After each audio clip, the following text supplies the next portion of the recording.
Good morning, students. Welcome back to the third class of economics, class 12th. And in this video, we are going to discuss the important topic national income and related aggregates. And from here onwards, whatever the topic we are going to discuss, they are interconnected or interrelated. So listen carefully. So we can start. National income. What is national income? That is the first question.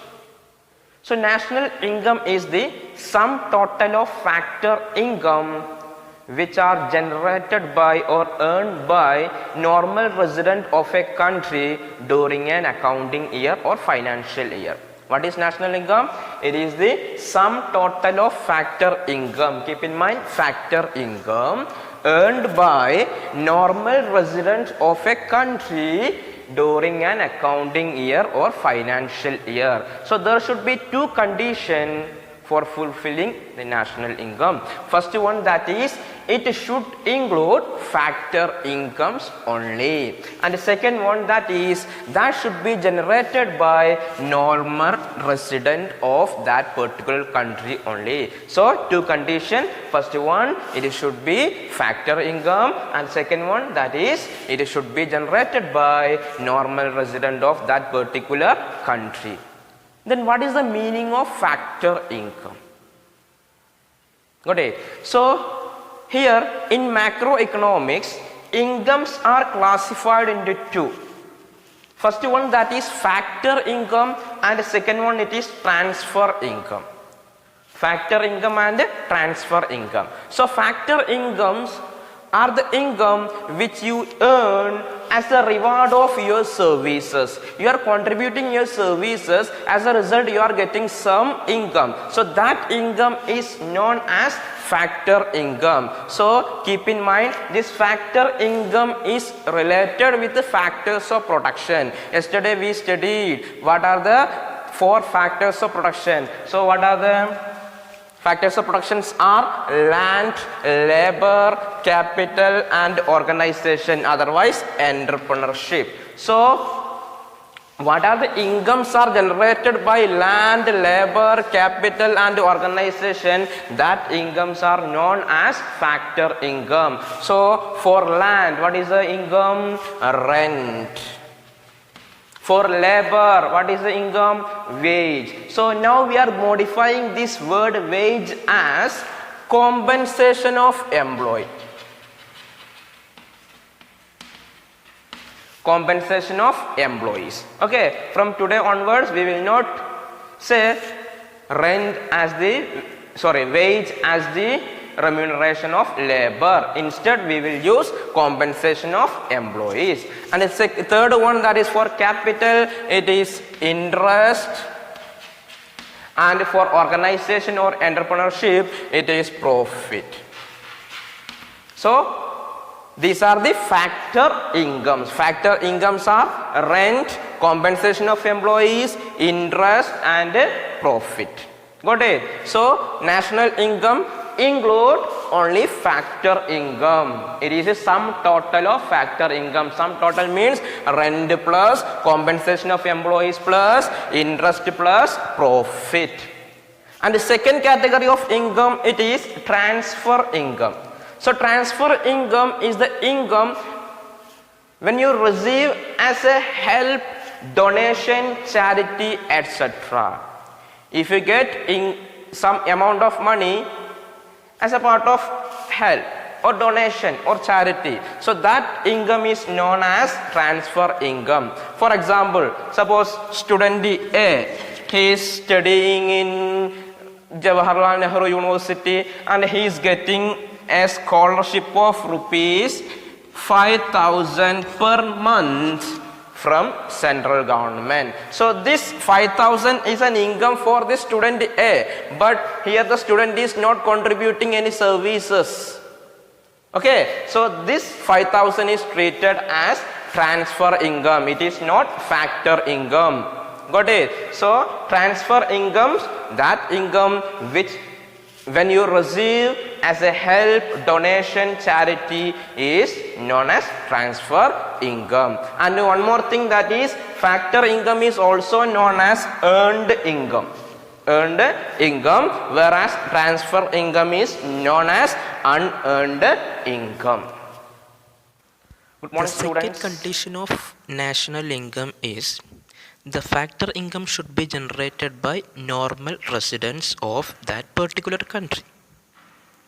Then the question is, who are normal residents of a country? If we analyze the case of India, who are the normal residents of India? Okay, so the definition of normal resident is a normal resident is said to be one who ordinarily reside in the country concerned and whose center of economic interest lies in that country. So two conditions should be satisfied for a normal resident. First one, that means the person should be ordinarily reside in that particular country, and the second one, the person's economic interest should lies in that particular country. So when the person will become an ordinarily reside, the condition is the person should live in that particular country for 1 year or more than 1 year. Then only we can consider that person as ordinarily resides in that particular country.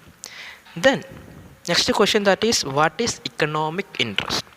A person is said to have his economic interest in a country when he conduct his economic transaction. For example, production, consumption, investment in that particular country on a significant scale. That is, if individual A, he is living in India for more than 1 year and he is conducting his economic transaction, that means production, distribution, consumption, investment, everything in India itself. So that person will be treated as normal resident of India. Okay, so the two conditions should be satisfied. First one, he should live in India for more than 1 year or 1 year or more than 1 year. Second one, all his economic transactions should be made in India. Got it? Yes. And in the case of normal residents, it includes both individual as well as institutions. Okay, it is not only included individuals but also it included institutions. Got it? At the same time, it is not necessary that normal resident of a country is also a citizen of that country. For example, suppose in India an USA person is living, USA citizen is living, he is USA citizen. Okay, but he is living in India for more than 1 year. At the same time, he is conducting his all economic transaction in India itself. Then this USA citizen is considered as normal resident of our country, and his income we will treat in the calculation of our national income, that is India's national income. Now we can check some of the normal resident of our country. So first one, that is citizen as well as institution of our country who normally reside in the country and whose center of economic interest lies in our country. That means common Indian person, common Indian citizens who is residing in our country for more than 1 year, and those who are conducting their economic transaction in our country, then that person or that institution is considered as our normal resident. And the second one, that is citizen of other nations who continue to live in our country beyond a period of 1 year and whose center of economic interest lies in our country. As per the previous example, we discussed that one. Okay, USA citizen case. Next one, citizen of our country working in international organization such as World Bank, IMF, etc., or foreign embassies located in our country. For example, suppose World Bank's branch is operating in our country and some Indian people are working in that particular World Bank branch. Okay, And here keep in mind, this World Bank we will not consider as our domestic territory because it is an international organization. But the person, those who are working, that the Indian person, those who are working in this World Bank will be treated as normal resident of our country. At the same time, so many foreign embassies also operating in our country. For example, USA embassy, then Sri Lankan embassy, Pakistan embassy, etc. So if any Indian is working in this embassy, that also we will consider as our resident. Next one, border workers or person who cross the border between two countries daily in order to work in one country are the resident of the country in which they live. That means, for example, suppose individual A, he is living near the border of Nepal. Actually, he is living in India near the border of Nepal, and he is running his hotel in Nepal. So he is crossed the border for running his business. Okay, in this case, this person will be treated as the normal resident of India because he is living in India. He is conducting his business activity, that means he is operating his business in Nepal, but he is regularly or daily crossing the border and he is living in India. Got it? So in this case, this person will be treated as the normal resident of our country. Okay, now we can analyze who and who are not included in our normal residents. So the first one, that is the foreigners who visit our country for traveling, holidays, medical treatment, studies, conference, sports, etc. That means if a foreigner visit India for spending his holidays, so he will not be considered as the normal resident of our country. Okay. At the same time, second one, that is the officials, diplomats, and members of armed forces of foreign country posted in our country. For example, America posted some of the army members in our country, so they will not be considered as our normal resident. At the same time, in American embassy also some of the officials are working from America, so they will not be considered as our normal resident. But if Indians are working in America, American embassy, which is situated in our country, so at that time this Indian will be considered as normal resident of our country. And the third one, that is international organization located in our country. International organizations, for example, IMF, International Monetary Fund, IBRD, that is International Bank for Reconstruction and Development, otherwise World Bank. Next, WHO, World Health Organization, then WTO, World Trade Organization. These are the example for international organization. So if the branch of these international organizations are operating in our country, so at that time these institution we will not consider as the normal resident of our country because these are international organization. That is domestic and national concept of income. So in macro level, incomes are used in two concepts. First one, that is domestic concept, and the second one, that is national concept. If we use income in the form of domestic concept, then that income is known as domestic income. If it is in national concept, then that income is known as national income. Okay, so what is domestic income and what is national income? And is there any differences there between domestic income and national income? So firstly we can discuss domestic income. So domestic income, it is the sum total of factor income. What are the factor incomes? First one, compensation of employees, second one, rent, third one, interest, and fourth one, profit. Okay, so it is a sum total of factor income which is generated within the domestic territory of a country. Keep in mind, domestic income is the sum total of factor income, that is common, but the difference is that it is generated within the domestic territory and it is generated by maybe resident of that country or non-resident of that country. For example, suppose India. I can take the example of India. In India, suppose 3 people are residing. A, B, C. And this individual A, he is an Indian citizen and he is living in India more than 1 year. And he is conducting all his economic transaction in India itself.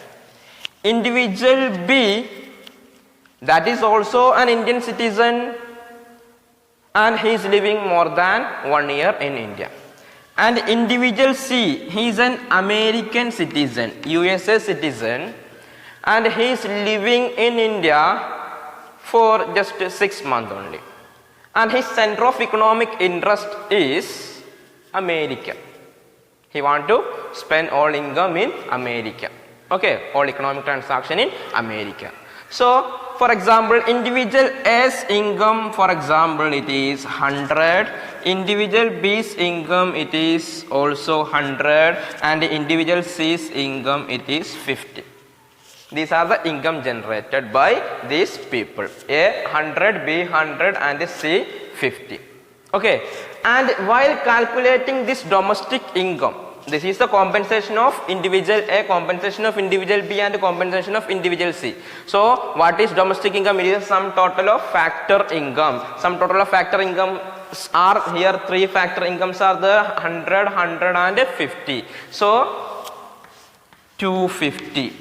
Sum total of factor income which are generated within the domestic territory, and these all incomes are generated within our India's domestic territory. And here we will not consider whether it is generated by Indian resident or non-resident. And here this 50 also we will be calculated in the domestic income of India.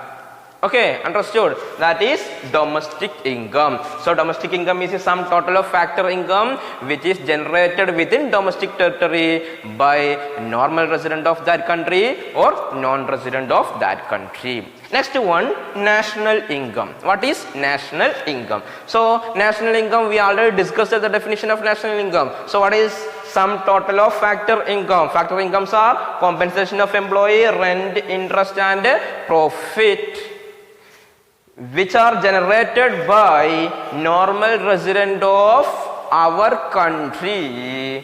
It may be generated within domestic territory or outside of our domestic territory. So 2 conditions should be there. It should be factor income and it should be generated by normal resident. And here we will not consider whether this income is generated within domestic territory or outside the domestic territory. For example, 3 individuals are there, same A, B, C.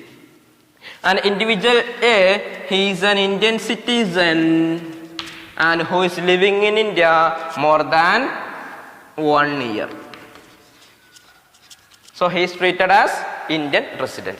And individual B, he is an American citizen and he is living in India since 6 months. 6 months. And his center of economic interest lies on America. And individual C, he is living in America. He is an Indian citizen but living in America. But here the case is that individual C is living in America since 6 months only. Okay, but his center of economic interest lies on India. Got it? So for example, suppose individual A's income is 300, individual B's income is 100 and individual C's income is again 100.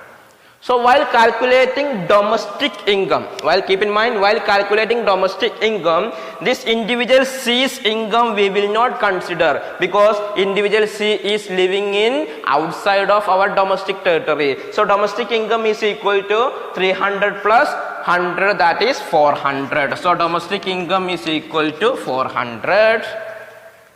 And national income, in the calculation of national income we will consider factor income which are generated by normal resident. Here who are normal resident of our country? Individual A is normal resident of our country. What about individual B? Individual B is not a normal resident of our country, because he is the normal resident of USA. So while calculating national income of individual B we will not consider. Then what about individual C? Individual C is living in America, but it is not more than 1 year, just 6 months only.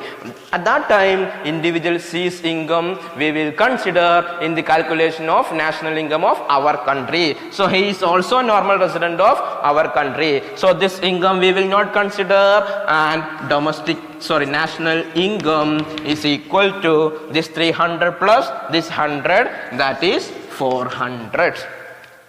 Understood? So that is national income. National income is the sum total of factor income which are generated by normal resident of our country. Here we will not consider whether it is generated within outside of domestic territory or inside of domestic territory. That is domestic. So the question is, what is domestic territory of a country? So in common language, the domestic territory of a country is understood to mean political territory of a nation. Common language. It means political boundary or political territory of a nation. But in economics, it refers to economic territory, which is a much wider concept than political territory. In economics, it is economic territory, not political territory. Now we can detailedly analyze what is domestic territory of a country, or what are the elements included in domestic territory of a country. So first thing, that is territory lying within the political frontier, including territorial water of a country. That means if we consider the domestic territory of India, so it includes territory lying within the political boundary of our country, including territorial water. Okay. Second one, ships and aircraft operated by residents of the country across different part of the world. That means the ships and aeroplanes which are operated by India across different parts of the world. So these ships as well as this aircraft we will consider as the domestic territory of India.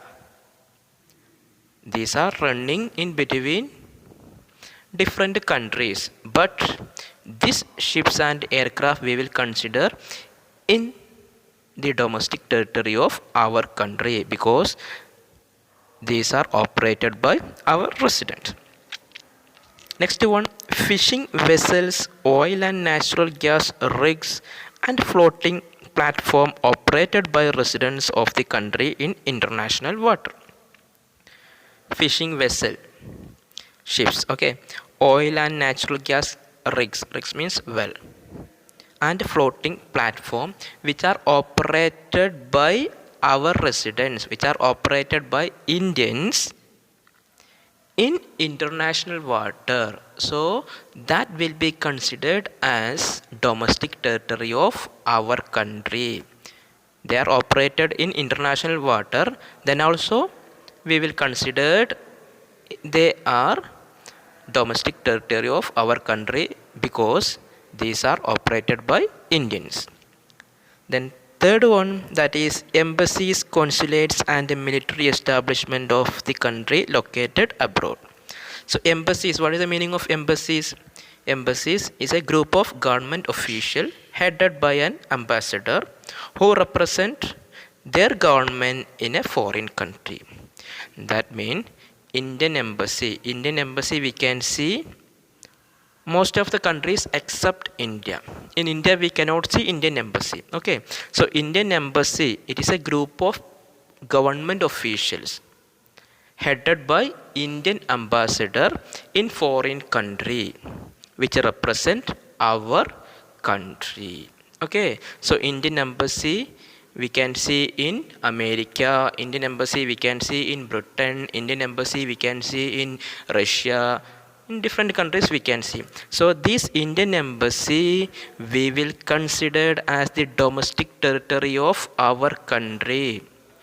Got it? So it is already situated in foreign country, but this Indian embassy which is considered as the domestic territory of our country. At the same time, USA embassy is situating in India, so this USA embassy we will not consider as the domestic territory of our country. It will be treated as the domestic territory of USA. Actually, it is situating in India, but this embassy we will consider as the domestic territory of USA. It is USA embassy. Okay, so domestic territory of a nation include first one, territory lying within the political frontier including territorial waters of the country. Then second one, ships and aircraft operated by residents of the country across different parts of the world. Third one, fishing vessel, oil and natural gas rigs and floating platform operated by residents of the country in the international waters. Embassies, consulates and military establishment of the country located abroad. So next topic it is conversion of domestic income into national income. So how we can convert our domestic income into national income? So now you understood the difference between domestic income and national income. So domestic income, it is the sum total factor income earned by resident of our country as well as non-resident of our country, which is generated within our domestic territory. And national income, it is also sum total of factor income which are generated by resident of our country, and here we will not consider where it is generated. It may be inside of our domestic territory and outside of our domestic territory. And here check domestic income and national income. So first one, domestic income include resident factor income of resident of our country which is generated within domestic territory. So this one is included, and in case of national income also it includes the factor income which are generated by our resident inside or within domestic territory. So these two incomes are common in both the domestic income as well as national income. And the second element included in domestic income, that is income of non-resident which is generated within our domestic territory. So this one is not included in our national income. So we need to remove this income from our domestic income. At the same time, in the case of national income, one more thing is included, that is factor income which is generated by our resident who is living in the rest of the world or outside of our domestic territory. That income is not included in our domestic territory, domestic income. So we need to add this income along with this one, and we need to remove this income from our domestic income. Then automatically this domestic income will be converted into national income. That is, firstly, we need to exclude factor income which belongs to non-resident. We need to exclude factor income which belongs to non-resident from our domestic income. Then secondly, we need to add the part of factor income which our resident earn from rest of the world. If you make this type of adjustment, then automatically this domestic income will be changed as national income. So domestic income plus, in simply, domestic income plus factor income earned by our resident from rest of the world. Factor income earned by our resident from rest of the world minus factor income earned by non-resident in our domestic territory, that is equal to national income. With the help of example we can discuss. Okay. Suppose domestic income of India is income of India is rupees 500, and in this 500, 100 is rupees 100 is the income generated by an USA citizen. He is not our resident. Okay, so 500 is our domestic income, and out of this 500, this 100 is the income of USA citizen. At the same time, individual A, he is living in America. He is an Indian citizen and he is an Indian resident also. He is living in America, but not more than 1 year, less than 1 year. Okay, at the same time, his center of economic interest lies on India. So, under this category, we will include this individual A. Individual is a normal resident of our country, and he is getting rupees 200 in America. He is getting rupees 200 in America. In America, salary is getting in dollar. Okay, for simplicity, we are converting that dollar into rupees. So, individual A is getting rupees 200. Okay, so how we can convert this domestic income into national income? Firstly, as per this formula, domestic income plus domestic income is how much? 500 plus what is income earned by our resident from rest of the world. Who is this person? Individual A. He is our resident and he is working in the rest of the world, America. So that we need to add. That is 500 plus 200, 700. Then minus factor income earned by non-resident in our domestic territory. Who is this fellow? That American citizen. So his income we need to subtract from our domestic income. So that is how much it is? 100. So minus 100. 500 plus 200, 700 minus 100, that is equal to 600. So our domestic income is 500 and our national income is 600. So domestic income plus factor income earned by our resident from rest of the world minus factor income earned by non-resident in our domestic territory, that is equal to national income. So it is very difficult to remember this formula. So a simple formula I am giving. Okay.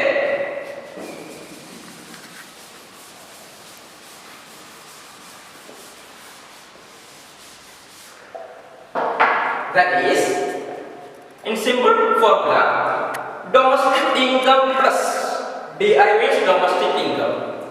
Then FIFA, that is factor income from abroad. Factor income from abroad means factor income which is generated by our resident from rest of the world. So that is FIFA, factor income from abroad minus factor income to abroad. That means some foreigners are working here and we are paying factor income to them, and that is not belongs to our national income, it is belongs to their national income. So that they need to remove from our domestic income. So domestic income plus FIFA minus FITA, that is equal to national income.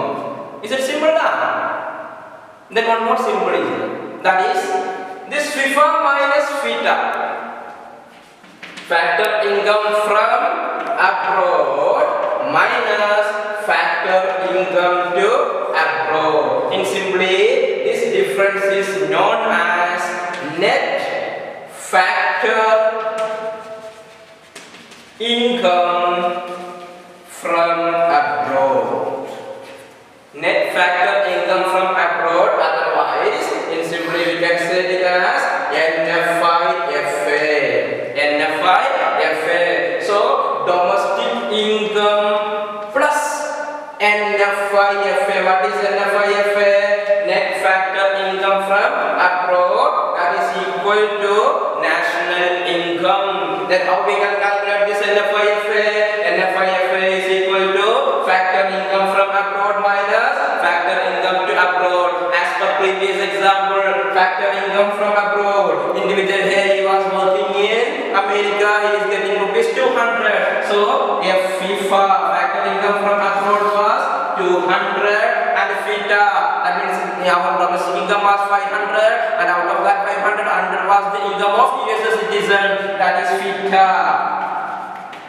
Feta means feta is 100. So what is NFIFA?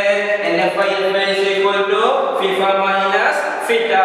200 minus 100, that is equal to 100, and we can use this formula, that is domestic income. What was domestic income? 500 plus NFIFA how much? It is 100, that is equal to 600, that is our national income. So for converting this domestic income into national income, just add NFIFA, net factor income from abroad. Otherwise, the difference between domestic income and national income is NFIFA, net factor income from abroad. So, conversion of domestic income into national income is add NFIFA. Add NFIFA. The next question, how we can convert national income into domestic income? How we can convert national income into domestic income? For converting domestic income into national income, we add NFIFA. Then what we can do for converting national income to domestic income? Just opposite. We can subtract NFIFA from national income. The national income minus NFIFA, that is equal to domestic income. Got it? Have it now. Now we can analyze some objective type question related to our topic. Okay, first question, net investment is equal to, four options are given, so which is the correct options? Option B, that is gross investment minus depreciation. So we discussed that one, the difference between net and gross, that is depreciation. Then second question, net capital formation causes. Net capital formation means investment, so net capital formation means net investment. Okay, option A, increase in production capacity, option B, increase in depreciation, option C, increase in profit, option D, increase in cost. Is the answer? Option A, increase in production capacity. When net investment increases, production capacity will increase. When production capacity increases, output will increase, etc. Okay, next one, which of the following leads to depreciation, or what is the reason of depreciation? Option A, normal wear and tear, option B, damages due to flood, option C, damages due to market crash, option D, none of these. First option, that is normal wear and tear. Option B and option C are the reasons for unexpected obsolescence. So option A is the right answer. The next question, which of the following leads to unexpected obsolescence? Okay, option A, change in demand, option B, natural calamities, option C, change in technology, option D, none of these. Option B is the right answer, natural calamities. Option A and option C are the reason for depreciation or expected obsolescence. Okay, next one, which of the following is the cause of expected obsolescence? Expected obsolescence. Okay, option A, natural calamities. Is it right? It is wrong option. Option B, change in demand. It is right answer. Option C, change in technology. So option B and option C are the right answer. Next question, depreciation reserve fund is needed for what purpose we are keeping depreciation reserve fund? Option A, inventory stock, option B, advertisement, option C, replacement investment, option D, none of these. Option C is the right answer, replacement investment. So when the value of asset decreases, we need to replace that investment. For that purpose, we need depreciation reserve fund. Next one, a stock variable. Option A has no time dimension, option B is a static concept, option C both A and B, option D none of these. Static means constant, motionless. Okay, so option C is the right answer, both A and B. A stock has no time dimension, at the same time it is constant, it is a static concept.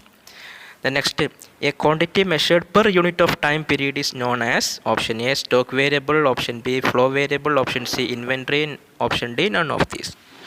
Simple one, that is option B flow variable. Next, income of the family is an example of which variable? Right answer is option B flow variable. Then 21. Next question. Which of the following is a stock variable? Interest on capital, distance between Delhi and Manali, expenditure of money, all of these. Which is interest on capital? It is flow. Distance between Delhi and Manali, it is stock. Expenditure of money, it is flow. All of these, no. So option B is the right answer. Then which of the following is not a flow variable? Income, it is a flow variable. Capital formation, it is a flow variable. Supply of money in a country, it is a stock variable. Then option D, leakage of water from overhead tank, that is also flow variable. So not a flow variable is option C, supply of money in a country. Got it? Now we can practice some filling the blank question. First one, that is, dash goods are those goods which have crossed the boundary line of production and are ready for use by their final users. Options are final and or intermediate. So which one? Final goods. Next, the second one, in the estimation of national income, only the value of dash goods is taken into account. Which good we will consider in the calculation of national income? Only final goods we will consider, because the value of intermediate good is already added in final good. Next, in the classification of a good as an intermediate good or final good, only its dash is taken into consideration: initial use or end use. The correct option is end use. Suppose, for example, a tea shopkeeper is purchased sugar. At the same time, a normal consumer is purchased sugar. So both the fellows are purchased sugar. Okay. So in this case, this tea shopkeeper is purchased for making tea and to sell to his customer or customers. Okay. At the same time, this consumer is purchased this sugar for making tea himself and for consuming himself. So in this case, this sugar purchased by the tea shopkeeper is considered as intermediary good, whereas the sugar purchased by the consumer is treated as final good. So it depends upon end use, final use. Okay. Next one, dash is the year during which production of goods and services is estimated in the domestic economy. Which year? Accounting year or calendar year? Correct answer is accounting year. Next, durable consumption goods have relatively dash value than the single use consumption good. Durable goods have high value, okay, comparing with a single use good. The next, electric goods are an example for durable or semi-durable? Which is the answer? Semi-durable. Next, non-durable consumption goods are also known as dash consumption good, dual use consumption goods or single use consumption good. During the time of explanation we discussed it, that is single use consumption good. Next, higher production of dash goods leads to higher level of welfare of the economy. So consumption good or capital good? So the answer is consumption good. Okay. Next one, dash refers to the production of capital goods during the year. Gross investment or net investment? Correct answer is gross investment, because gross investment shows total investment. Total investment means fixed investment plus inventory investment. Next, dash enhances production capacity in the economy. Gross investment or net investment? The answer is net investment, because in net investment we will exclude depreciation. So it shows the actual production capacity of the economy. Then only dash obsolescence is considered for the estimation of depreciation, expected or unexpected. So correct answer is expected obsolescence. Unexpected obsolescence is considered as capital loss. Next, dash refers to the loss of value of fixed asset while they are not in use.